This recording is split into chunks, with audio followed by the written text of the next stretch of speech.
Everywhere I turn, I see flags waving in the air. Racism on the rise and people is getting clearer. This really is a clear and present danger, so today I want to try and make you aware.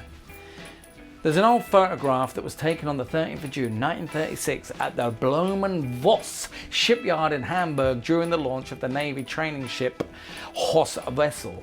The photo shows a dock full of Germans. I guess they were Nazis as they're all doing the Sieg Heil salute in front of Hitler. Apart from one guy whose name is August Landmesser. You should see him, he is standing there defiantly with his arms crossed amongst all the raised arms.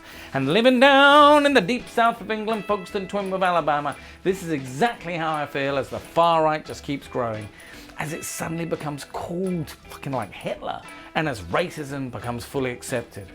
I decided to do some research, and it transpires that he did actually sign up to the Nazis, but to make the right connections in the post-this economy. But then, guess what?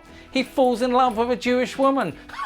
As they say, you can't choose who you fall in love with, but now may be a really good fucking time to contest that. Not a good time to fall for a Jew. I'd say that's a pretty bad time to start dating someone who's Jewish.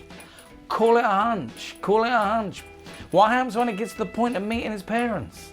So needless to say, he wasn't contesting the practice of the fucking Nazis. He was pissed off with the Nuremberg racial laws, and he was expelled from the party. Bonus. And due to the lack of evidence, he was acquitted. They then tried to flee to Denmark but were caught at the border, and he was arrested for dishonouring the race. And again, as Emily Dickinson said, the heart wants what it wants. Again, good time to contest the fucking pithy sayings. Anyway, they carried on until he was arrested, sent to a detention centre for hard labour, never to see one another again. Now, the moral of this story is, of course, not don't date Jews, that would be ridiculous.